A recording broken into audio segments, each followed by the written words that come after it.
It is draft week. All right. We got the rumors. We got the final mocks, the final countdown to the NFL draft. But yes. I'm with you.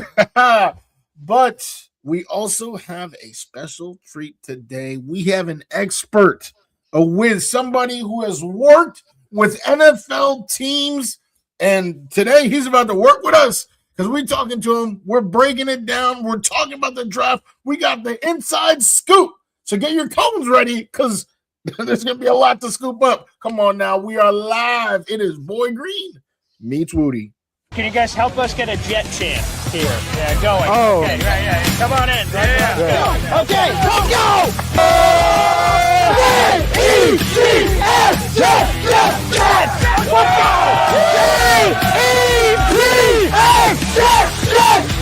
Let's go! There you go, Third Party Thursday. Chris joining us here on the program with a capital P here on the program. Jake Asman, come on down. How you doing, good sir? Wow, what an intro. I mean, Boy Green is known for having the intro, but Wudi, that was unreal, man. Thanks for the kind words, son. We are men of many names. My favorite Austrian Jets fan right there, Nice. baby. Boy Green Meets Wudi.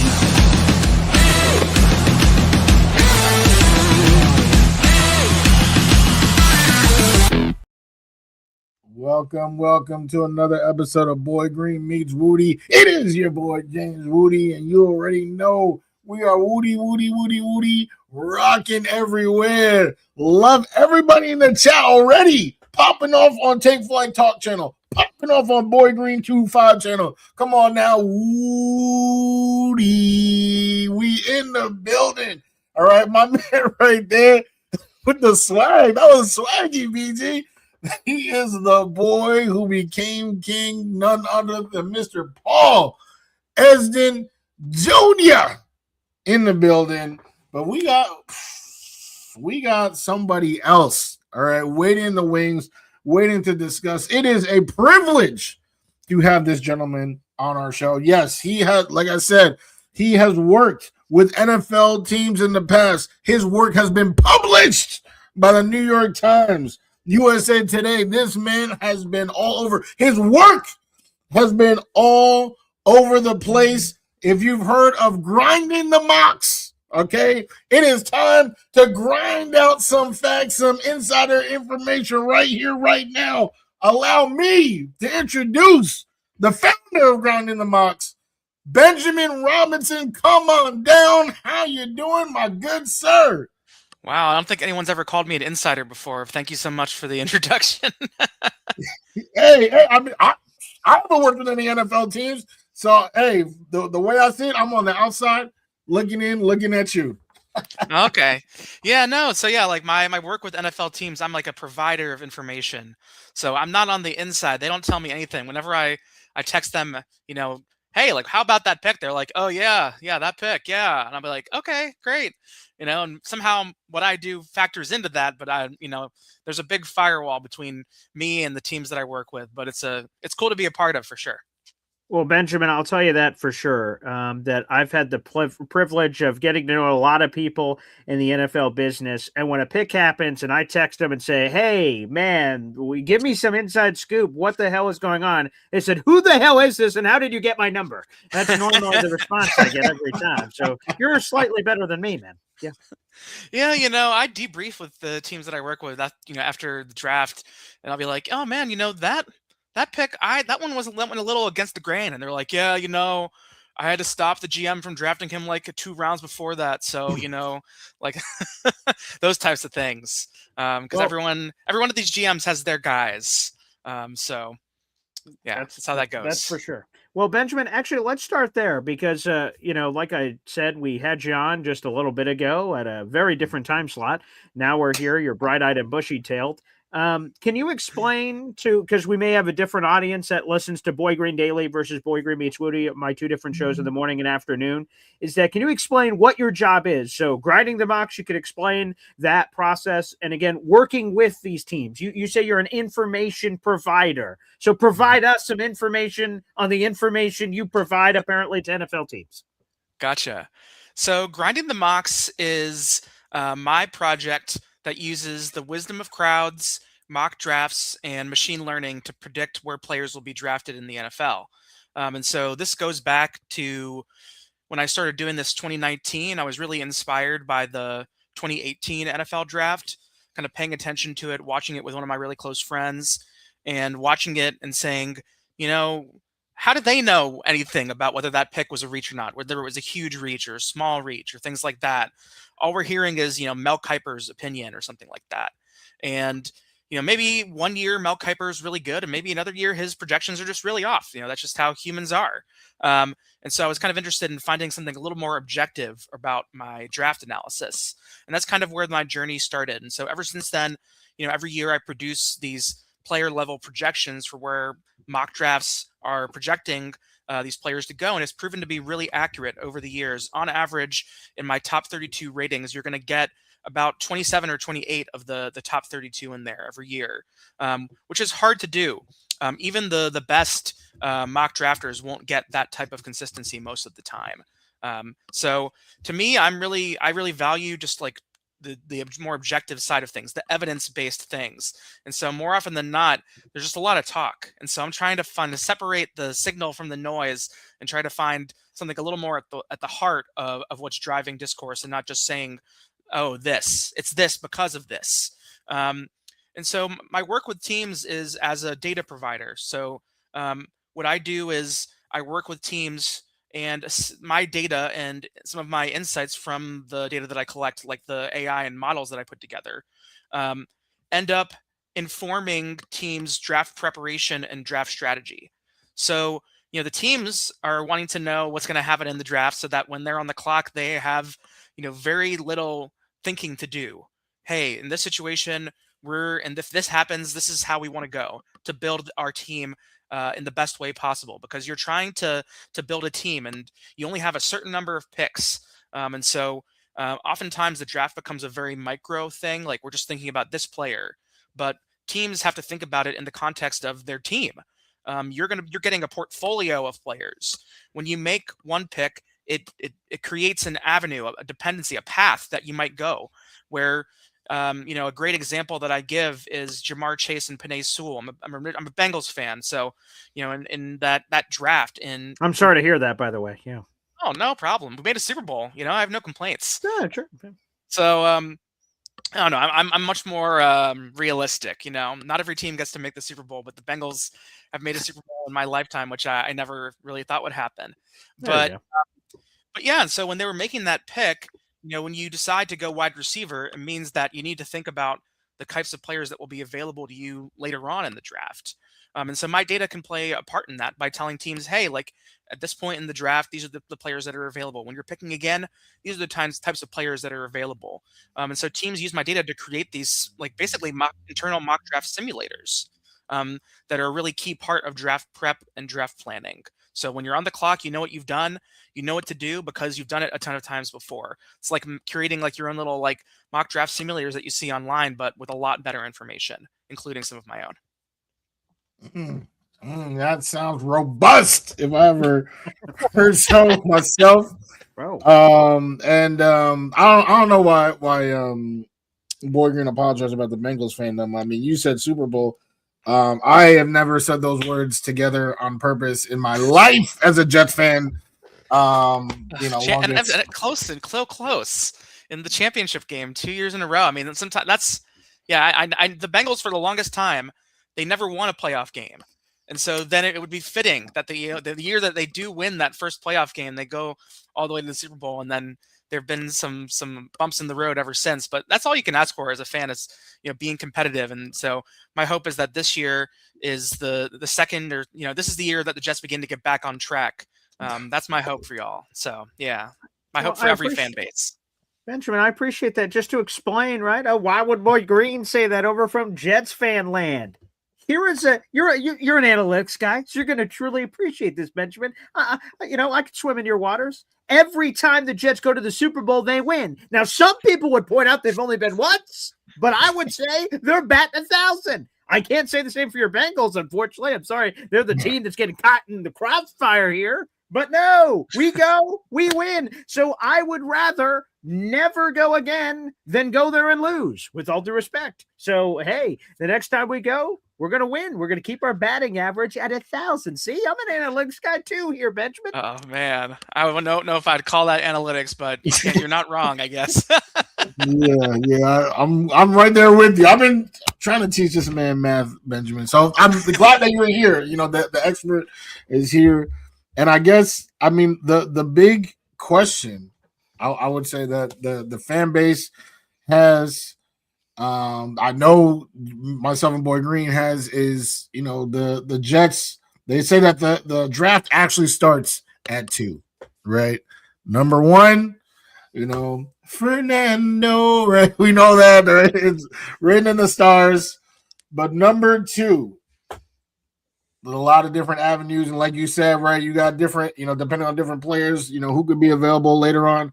In your, I don't, because I was about to say in your heart of hearts, but it has nothing to do with heart. It's literally in the numbers where you've seen, you crunch the numbers in that crunching, Captain Crunch. Who, in your best opinion, are you thinking the New York Jets are taking number 2 overall on Thursday night? I think it's going to be David Bailey. So yeah, in my data right now, Arvell Reese, the linebacker / edge rusher from Ohio State, is slightly ahead of David Bailey.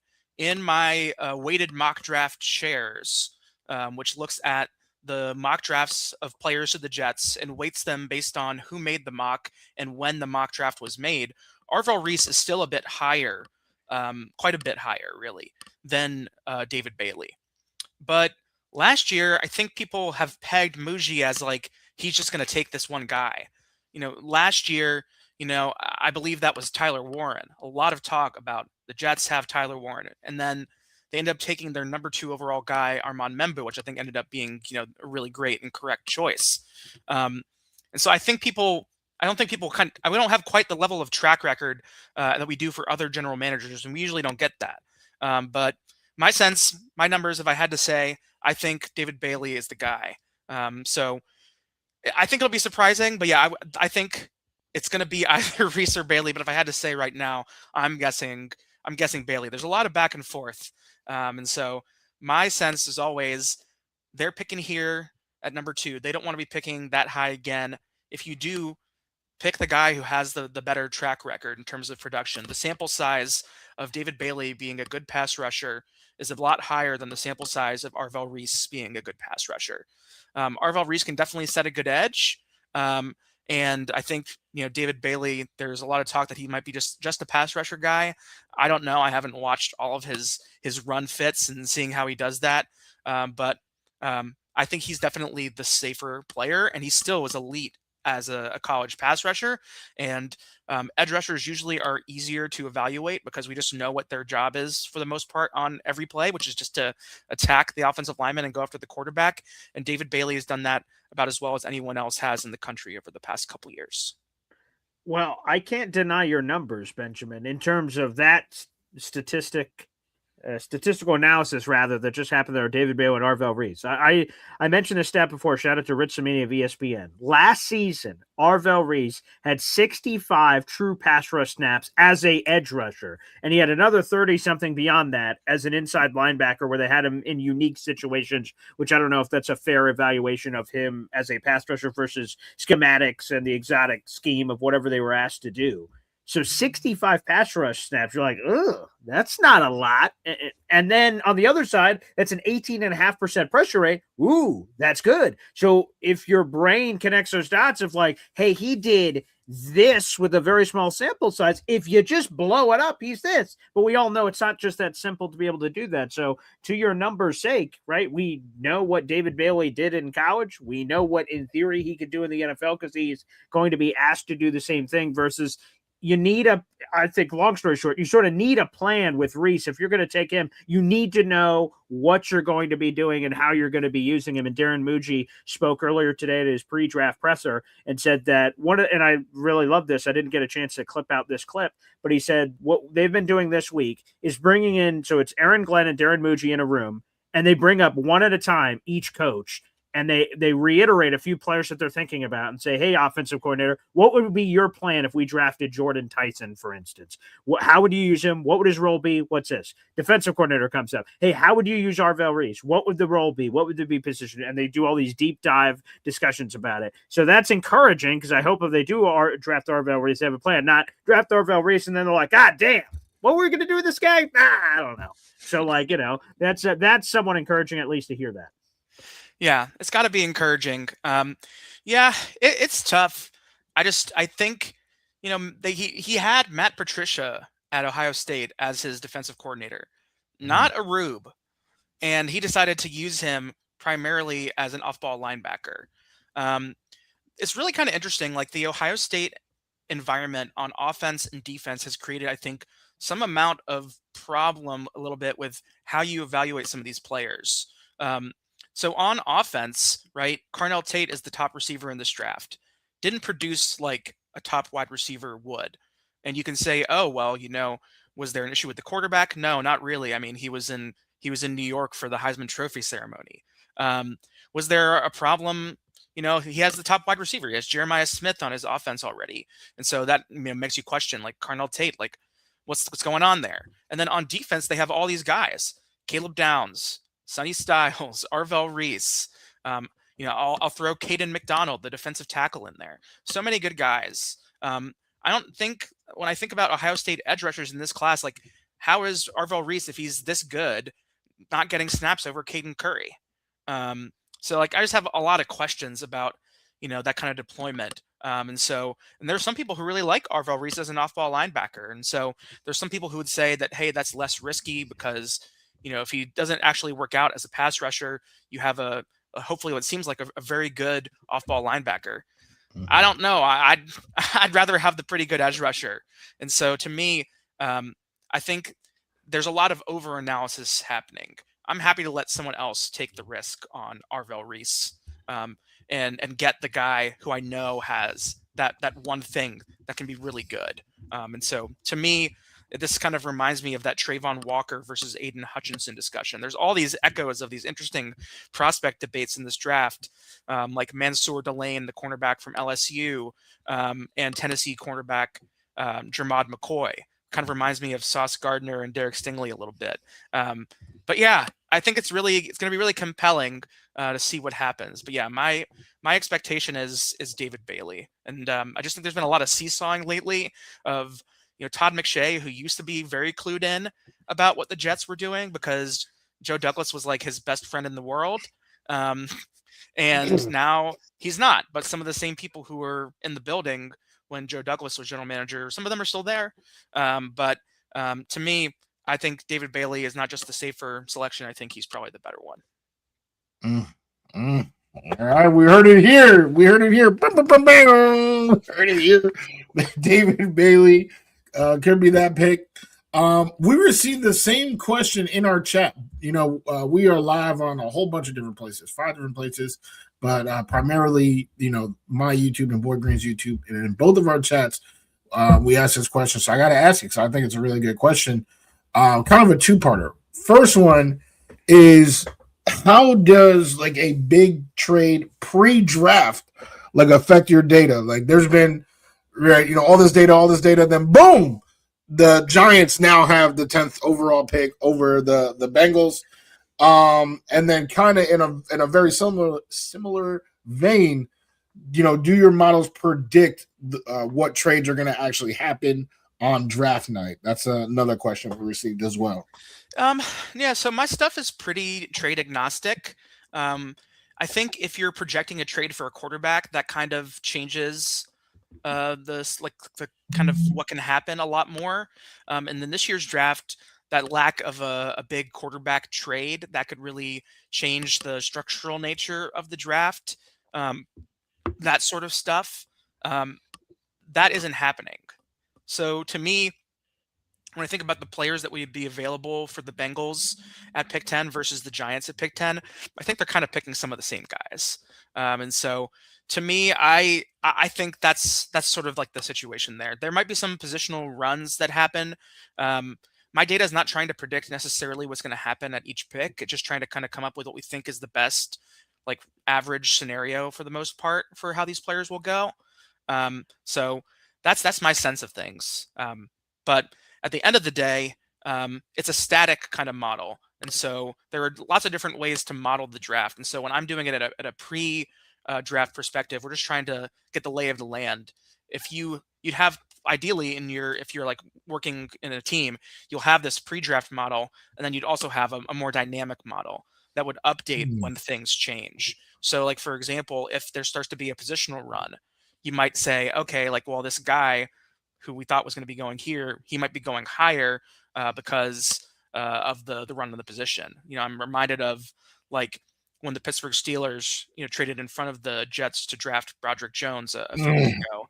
And Broderick Jones turns out hasn't been awesome, right? But yeah, it worked out, right? Yeah. But like that's the sort of like what your in draft model might tell you. Well, before the draft he was ranked here, but now, given the dynamic nature of the draft and how things have gone, our numbers should change. And so my stuff is that I've released publicly is really mostly helpful for that kind of pre-draft, so that we have like a good sense of the lay of the land, and it actually is pretty predictive.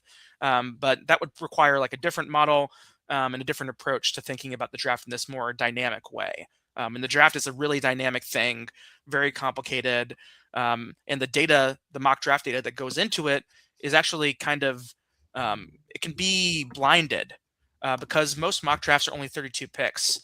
So, for example, Jermod McCoy coming into this week was one of my biggest fallers in my data, but I'm probably not capturing the complete fall that he's getting because most mock drafts are only 32 picks.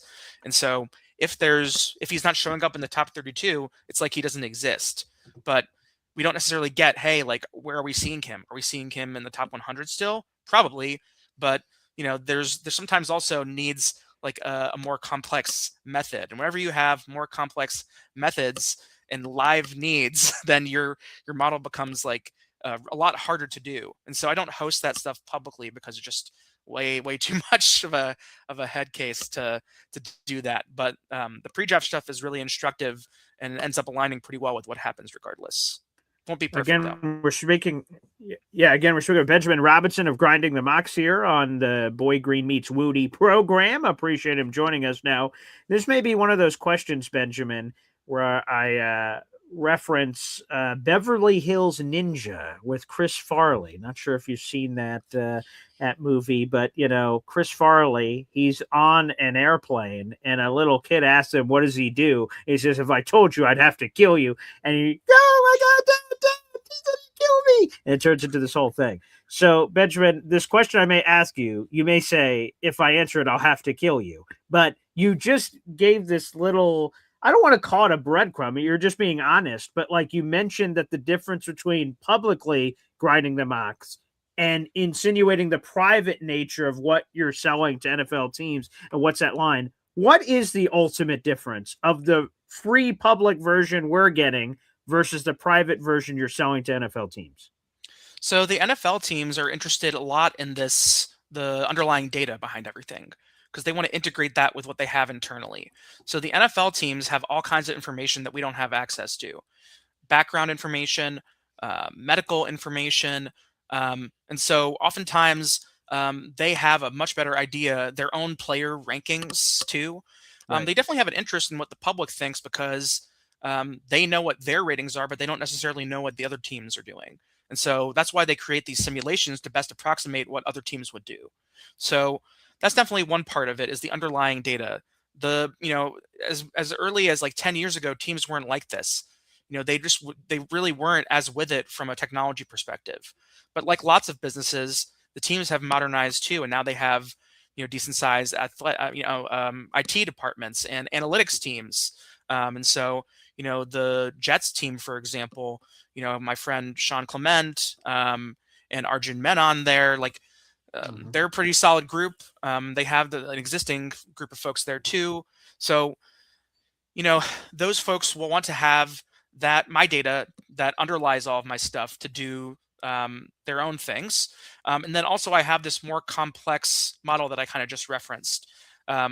The model that you see on my website just shows the top 32 players, and it kind of shows, instead of saying like we're going to try to deal with that kind of blind data issue that I was talking about before, and just say, hey, we're just going to look at the data as it is and just run our models through that. There are ways you can kind of deal with the uncertainty that exists in the draft that can give you kind of better estimates of where players will go, or at least estimates that have more uncertainty. So like, I'll give you an example. So, this past year, last draft, Jalen Walker, the linebacker / edge rusher from Georgia, was mocked a lot to the Carolina Panthers. So much that in my model, it just basically said, yep, that's him. On average, that's where he's going to be.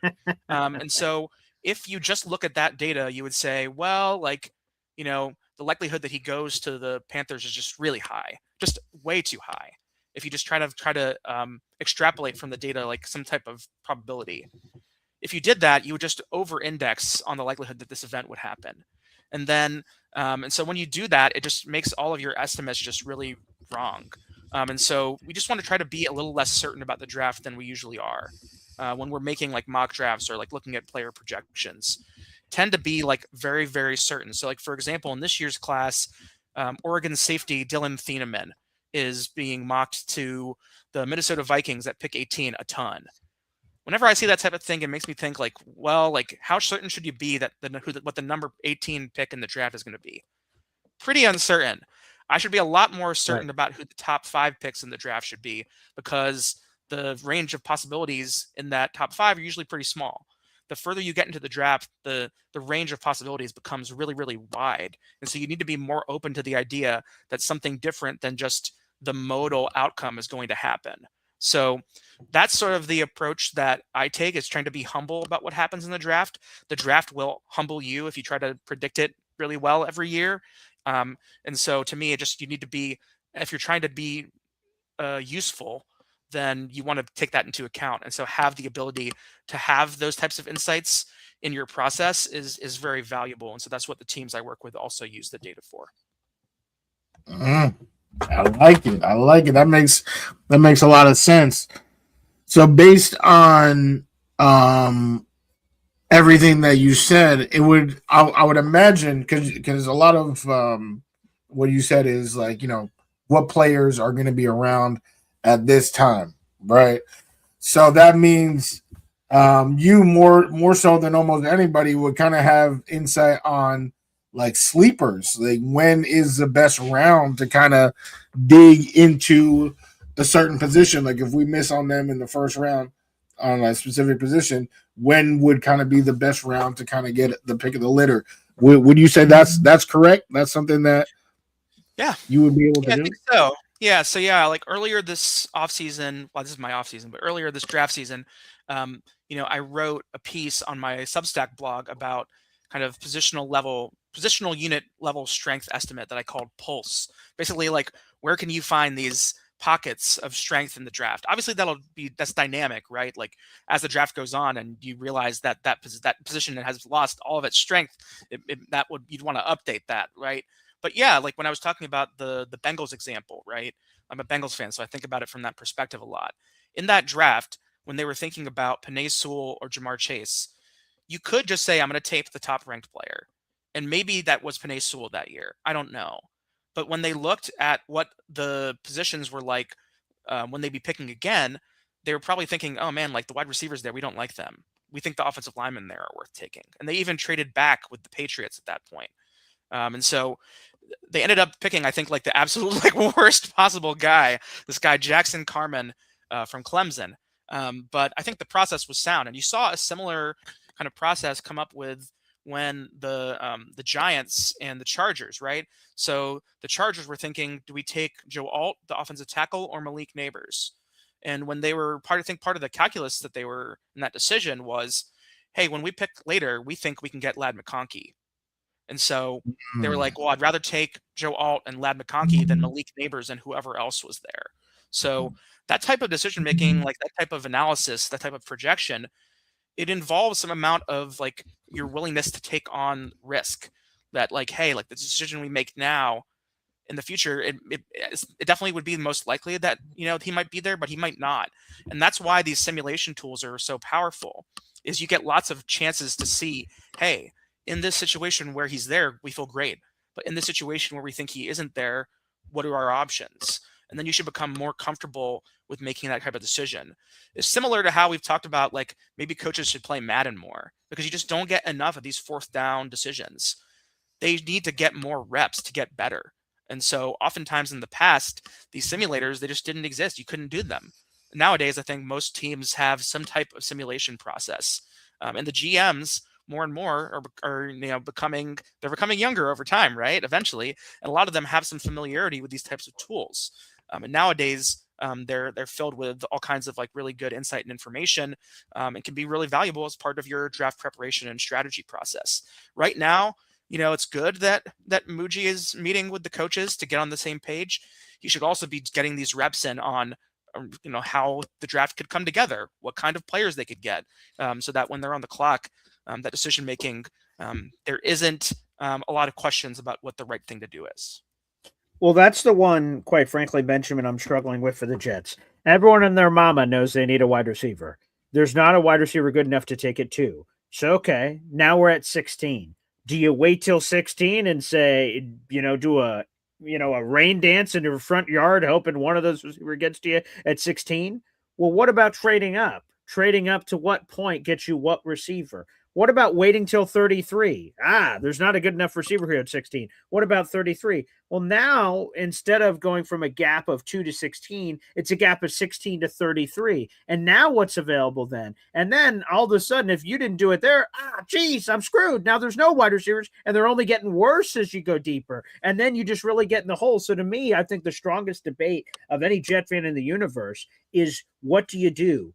It's almost like we're playing blackjack, and I'm like, oh boy, I don't know what to do. I'm not sure what to do here. Do I trade up? Do I stay? Do I say, I'm sure there'll be something at 33? That's one of the calculus for me as we're just days away from the NFL draft that the Jets are having in their own building of what to do, because I think it's going to have seismic ripple effects. Because if you don't have to trade down and you could just get a wide receiver, you save other lottery tickets and assets to fill other positions. But if you're feeling a little froggy about wide receiver, you may have to make an aggressive move. Yeah, I think there's always that kind of itch to like, oh man, like I want my one guy. And I think, you need to become a little bit more, I think a lot of teams already do this in terms of tiering players, like which players are within the same tier that you have. Ideally, you'd have your top option there. And so to me, I think Jordan Tyson is rising up draft boards a lot. I think that if he would be there at pick 16, it'd be a really good option. My sense is that, he would definitely be less likely to be there now, given some of the information that we're getting. If that is true, I think it's kind of somewhere usually in between. Like, I don't think he's probably going in the top 10, but he's probably going more like in the early teens than in like the mid-late teens, when the Jets are picking at 16. So to me, the options that, kind of come down to Mekhi Lemon, the wide receiver from USC, or Omar Cooper Jr., the wide receiver from Indiana. Those seem to me like kind of the two most likely options. So on top of that, Casey Concepcion, the Texas A&M wide receiver, Denzel Boston, the Washington wide receiver, they tend to go later. And so to me, it feels like if both Cooper and Lemon were off the board, then maybe you'd see them thinking not wide receiver there.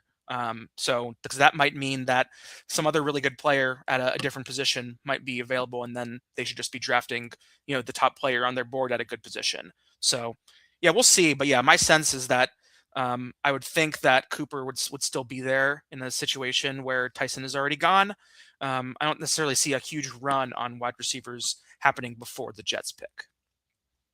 I hope so, because I've seen some runs, and seeing those runs gives me the runs, Benjamin. So, wow, that's vivid. I'm just saying, because like you said, everybody and their mama knows that we need a wide receiver.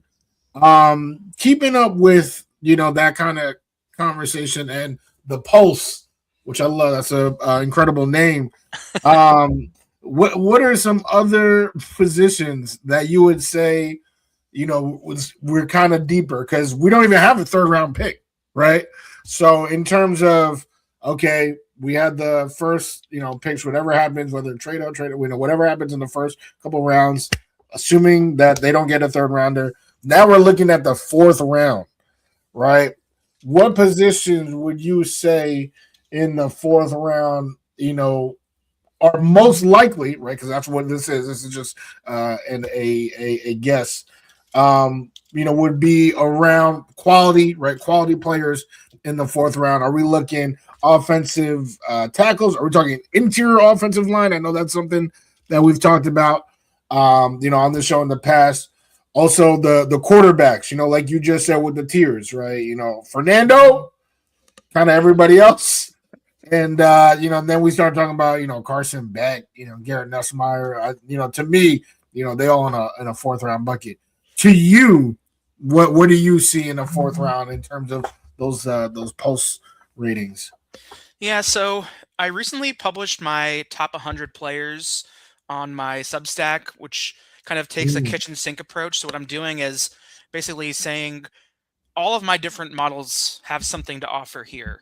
If we put them together, what's the best kind of path down this like sort of decision tree? Like we pick this number, this player has a rank less than this, and then another number less than this, and it kind of helps us predict. And so in my top 100, I have 2 quarterbacks going. So I don't necessarily see quarterback being something that the Jets should be touching in day 2 unless they decide Ty Simpson is a guy they would like to have on their team. And so that's kind of interesting. I still think they're going to ride with Geno, and if he's good, then that's okay. If and if not, then hey, they're in a position where next year they're going to be high in the draft and can go after a quarterback in a hopefully quarterback-rich draft, hopefully a much more quarterback-rich draft than this one. Mm-hmm. So that's my sense on quarterback. Otherwise, I do see a big drop-off in offensive linemen from day 1 to day 2. So I do think that, the offensive linemen available on day 2 are just like not as good quality as they maybe have been in the past. And so if there are some good offensive linemen that somehow get through the cracks of day 1, then having that early day 2 pick, having that pick 33, can allow you to pick and your top offensive lineman of your choice. Obviously the Jets have in the last 2 drafts picked some really strong tackles. So filling in that interior offensive line might be a little bit easier. When I see some interior offensive linemen that could be interesting, Keelan Rutledge, the guard from Georgia Tech, I think would be a really interesting pick for them. Emmanuel Pregnon, the guard from Oregon. And then a guy that I think has a really strong chance of being a first-round pick is Chase Besantis, the guard from Texas A&M. So I think there'll be some really good guard options at pick 33 if that's the case. But tackle, obviously it shouldn't be as much of a focus for the Jets given the last 2 drafts. But if they're looking to round out that O-line, which I think would be a really nice idea, then I think that those 3 guys are likely to be there at pick 33. But going on later into the draft, day 3, it's such a huge crapshoot.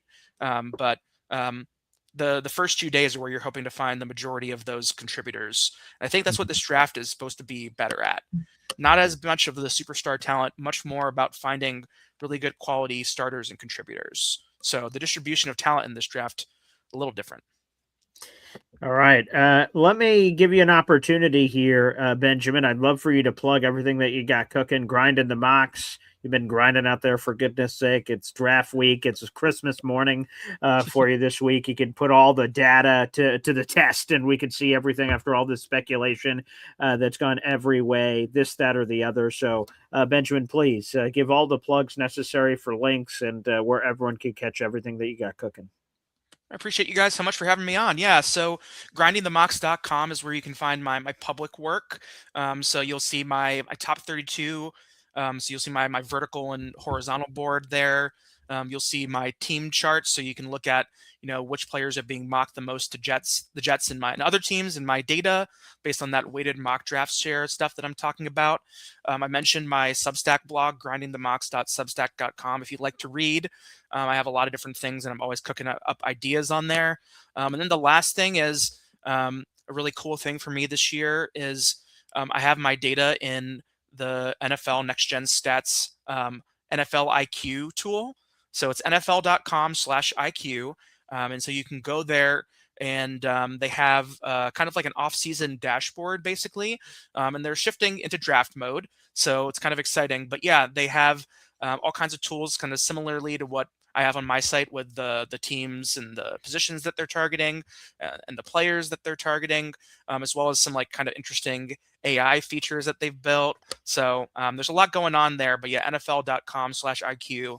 It's been really cool to see that kind of stuff evolve over the off season, and it's got a lot of really nice features on it. So if people want to check that out as well, that's another cool place to find my data in this draft space.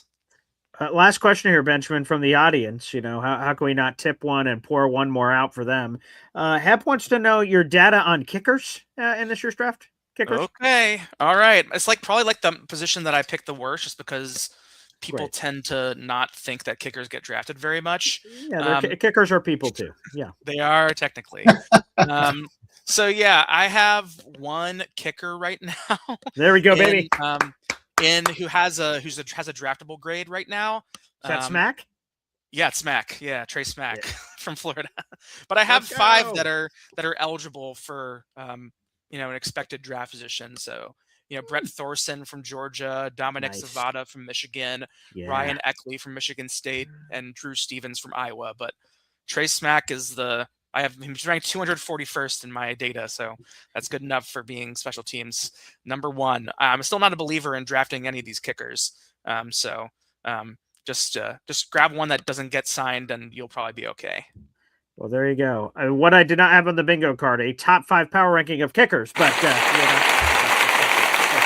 hey. Wow. Yes. That's how I roll. Well, we thank you for kicking it with us. All right. Yeah, It was appreciate definitely yes, great time. Thank you so much for your insight, your knowledge. I'm definitely looking forward to this draft. I know you're looking forward, and that NFL.com/IQ. You best believe I'll be there. That's big stuff. The league out here showcasing your work. I absolutely love to hear it. Oh, thank you guys so much. Have a good one. Okay. All right, there he is, Benjamin Robinson. Join us here on the program. Wudi, I just want to say this as we're finishing up the show to set us up for the rest of the week, which we normally do say, hey, here's what's cooking.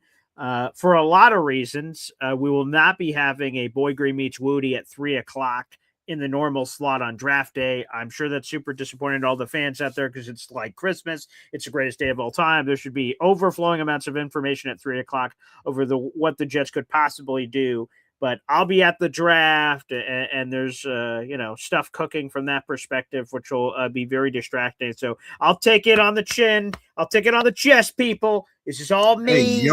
I've ruined the Thursday Boy Green Meets Wudi, but here you go. Here is my olive branch. If I could somehow try to make up the difference, folks, to those out in the audience, we will have a Boy Green Meets Wudi on Boy Green Daily. And my buddy Wudi here will be joining us at 8 a.m. Right? You just heard Benjamin Robinson going, geez, when you had me on the combine, I was on at like 6:30, man. What the hell? And this time I'm like, hey, let's jump into the old machine here and bring Wudi on in the AM hour. We used to do that back in the day for some of those game day episodes with some Wudiology or Professor Wudi dropping some gospel. So we'll try to make up the difference from that perspective. So I will be at the draft in Pittsburgh. So again, we will not have our normal, just to reiterate it, and I'm sure I'll have to reiterate it on Thursday as well. Boy Green Meets Wudi, if you tune in at 3 o'clock on Thursday, well, you're going to catch a whole lot of nothing. But what you can do is, again, tune into Boy Green Daily on Thursday morning for a game day episode. I'll already be in Pittsburgh. I'm driving out to Pittsburgh tomorrow.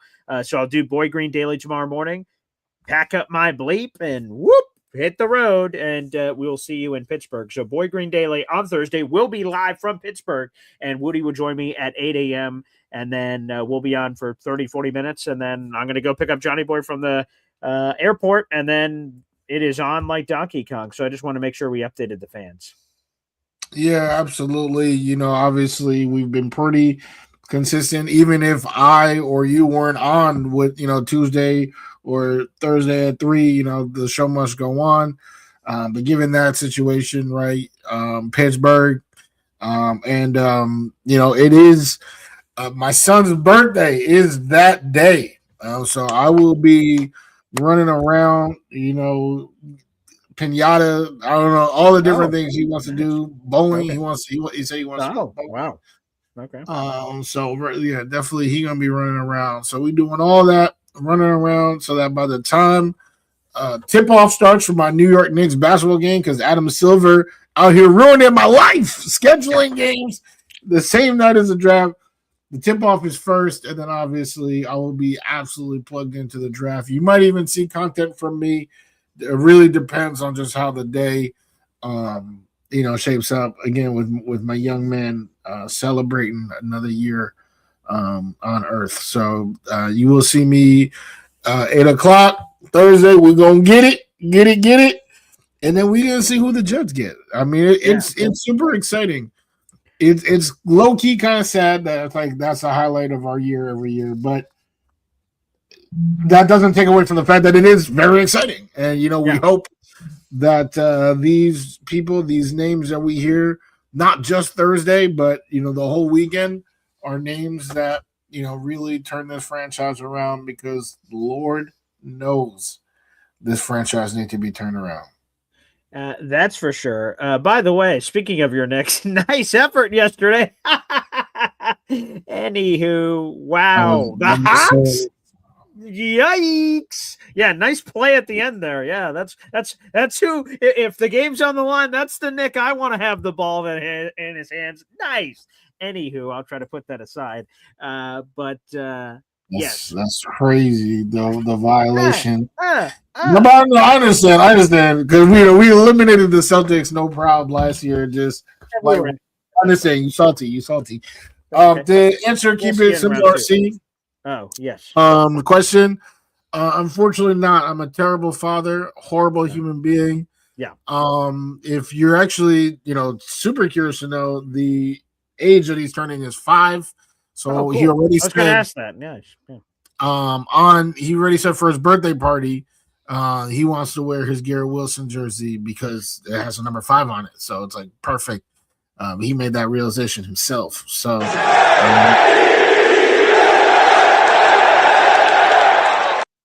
please do not call Child Protective Services on me.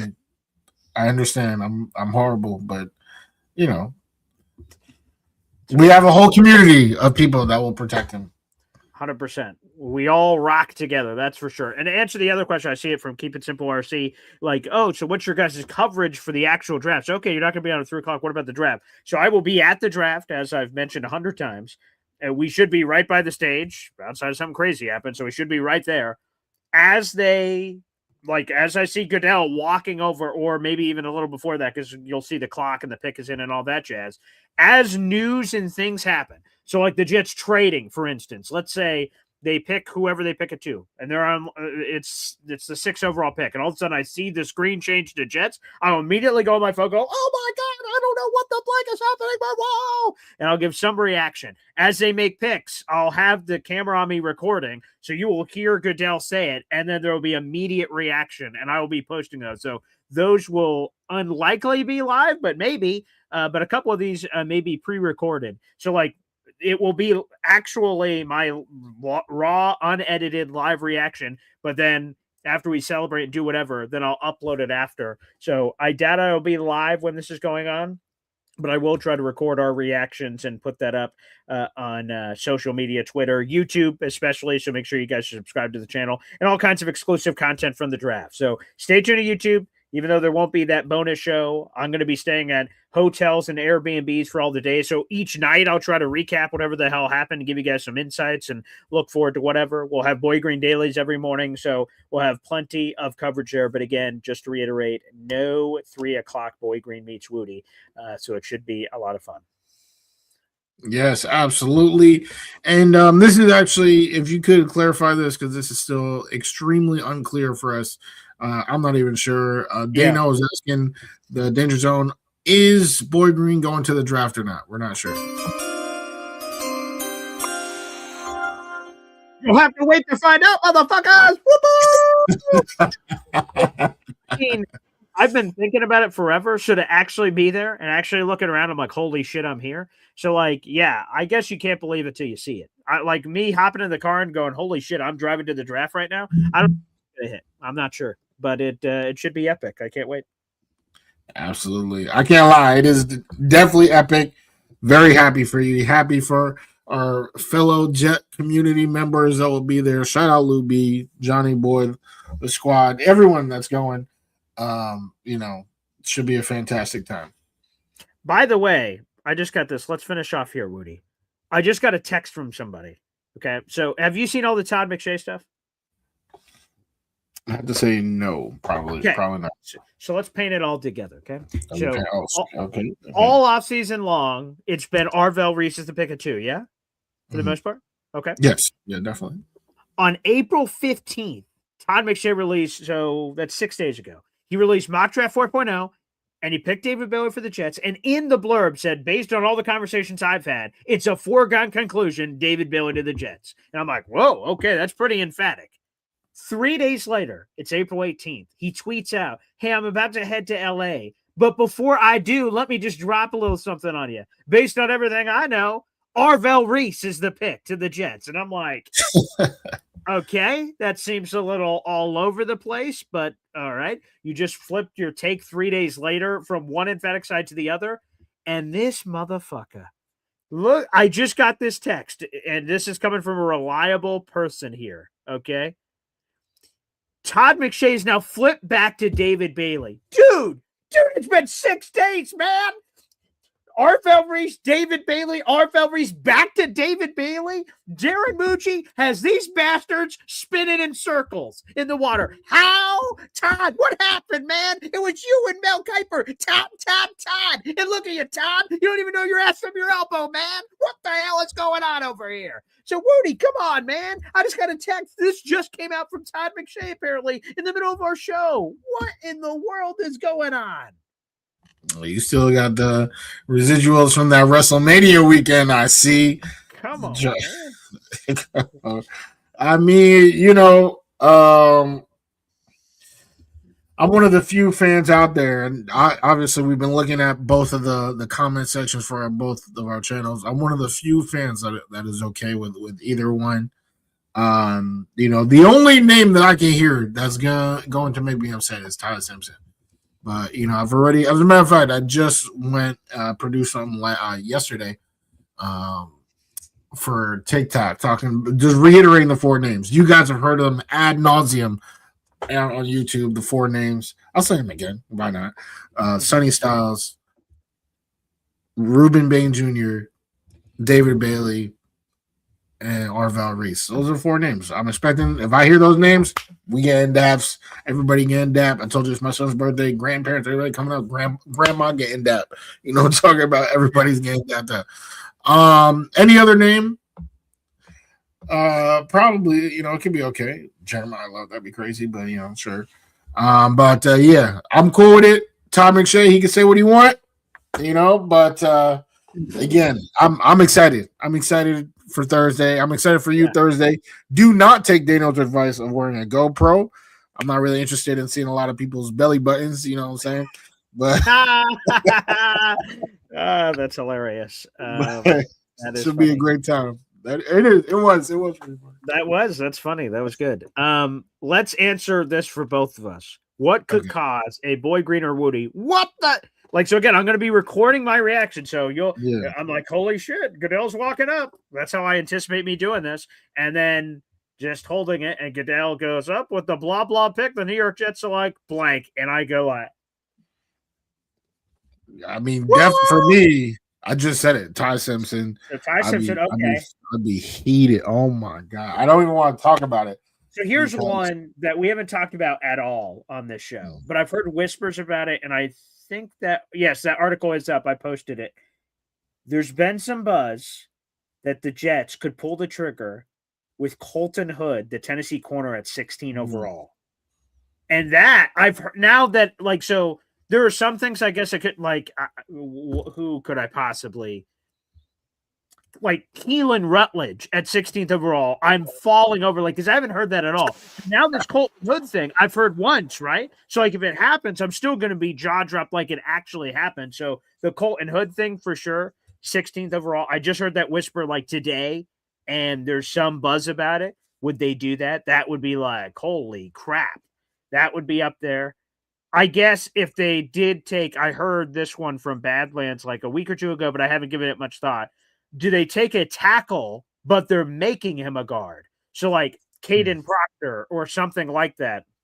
What are those other tackles that are sort of floating around? And like, hey, don't worry, buddy, we're going to transition you to a guard. Is that like a crazy, like, I'm like, who in the hell? Not like, I know basically the I'm not Connor Riders. I don't know 350 prospects or something, but I know like the top 50 pretty well, or whoever that is. And then sporadically random 4th round guys, 5th round guys, 6th round guys, 7th round guys from doing mocks. But like, I fairly know the top 50, I think pretty strongly, like, just because I know who the top 50 are doesn't mean that's going to be who the top 50 players are. But like anyone they say, there's no one I'm going to be like, let me give that a Google. Who the hell is that? I hope not. That would probably be not good, I would assume. But yeah, Colton Hood. That was close to where I was at with Will. I mean, Will was not on my radar at all. He wasn't on mine, I will say. Yeah, I know. God damn. I literally hate thinking about that. My guy JSN out here doing work. But yeah. At least we didn't end up with Broderick though. Like that was terrible. And apparently he re-aggravated his neck. He may not even be ready for the season. Like, ugh. Like, and he was terrible when he was on the field, let alone whatever he's doing now. So yeah, but it wasn't JSN either. So yeah, that's what I'm saying. I think to get like I said, like Ty Simpson, that's Ray, like that's like how I felt last night when Mikal Bridges shot that shot. Like that's like Ty Simpson. But like a tackle, that's another one, right? And they take like Caden McDonald or something. I'm like, whoa, where did that go? I thought we were good at defensive tackle. That'd be a surprise. That'd be a what the for sure. Honestly, me. Because I just don't think there's any chance. But I would be hyped, and I'll be like, "What the is my guy Kenyon Sadiq?" Like if they they actually did it, yeah. I would be like, "Yo, what the?" I would be hyped. Yeah, I can't predict my own reactions because I don't know what's going to happen. But that one is like no fucking way! Holy shit, they took him! Like because again, it's been rumored forever. Brock Bowers, Tyler Warren, and then the 1 year we're all like. Maybe it could happen, but there isn't like Sadiq Samurai. Like, we had Warren Warrior, so I just made that one up. I don't know if that's a thing. I get it.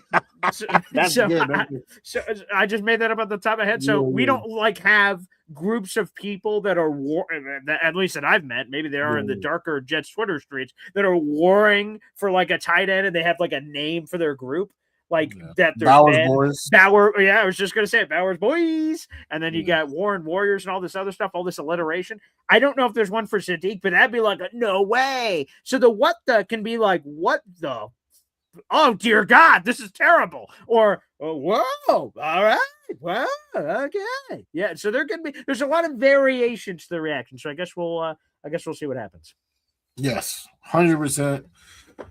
We will see what happens. I can't wait to see. Again, just a lot of love and appreciation for everybody in the chat, everybody rolling with us on both channels, everybody engaging with us. Thank you to Benjamin Robinson, who took time out of his day to speak with us and kind of break down his numbers, data, and everything that he does. The big things that he's doing with NFL teams and his work feature on NFL.com. There's a lot of big things going on. Boy Green, you are the man. And hopefully one day, our team can be the team. Like, God damn, like, please. It would be pretty cool. Yeah. Too much loss in my life. My blue and orange team. I'm not gonna lie. Like the Knicks, like I'm not worried about them at all. It was just frustrating to see them lose that game that they were winning literally the entire time. But Knicks were still good. The Mets, not good. Red alert. Jets, red alert. I just need teams that are not. That's what, like, can I live a day in this world where none of my teams are in red alert? Like, orange, all right, fine. Can none of the teams in red alert? Can that be? I don't know. But right now, 2 of them are still in red alert. So that's all I'm hoping is progress. Progress, Boy Green. which I guess we'll see. Yeah, you're in some dark times as a fan right now for every single one of your sports teams. So that's No, very difficult. chill. Like I said, the Knicks are still on the path. This is just a blip. It's a Yeah, pimple. but okay, that's all it is. Some, we all know it's going to happen in the second round, but sure, yeah, that's fine. I think I know what's going to happen in the second round. you think you know, but you don't. You don't know. We'll talk more about that in due time. If you can get past the Hawks, we'll see that in due time. I want to thank everybody for tuning in. Again, I'll be back on tomorrow morning for an episode of Boy Green Daily. I got a baseball game to go to here. So I'll be back on for Boy Green Daily tomorrow. I'll do that show. I'm grabbing my bags and I'm hitting the road, heading to Pittsburgh. I'll have the Survivor live show for people that love that CBS reality show stuff. So I'll be from my Airbnb on Wednesday night. The next morning, I'll do a Boy Green Daily draft day. Wudi will be joining me at 8 o'clock. And then I'll go pick up Johnny Boy, and then we're off to the races. So again, stay tuned to my YouTube channel for shorts. That's probably where most of my content's going to be coming from outside of the live show. So stay tuned to that. I'm supposed to be joining Jake Asman at McFadden's on his live set. We'll see how that works with the schedule of other stuff going on. So hopefully we have a really good time. So absolutely can't wait. That's going to be amazing. And Boss Girl, I see this one as well. Are you doing a live stream immediately after draft night 1 ends? As soon as I get my happy ass from the draft to my hotel room with Johnny Boy, of course, I would love to do a live show in some form or fashion. So TBD on that. But yes, that is the plan, to do some sort of content when I get back to the hotel and Wi-Fi and all that jazz, to do something. I just don't know how long it's going to take to get from draft, which will end around 11:30, to said hotel room. But if and when I can, absolutely. Yes, absolutely. Thank you again. Hope you guys have a great rest of your day. All right. Thanks, everybody. Peace out. We'll see you.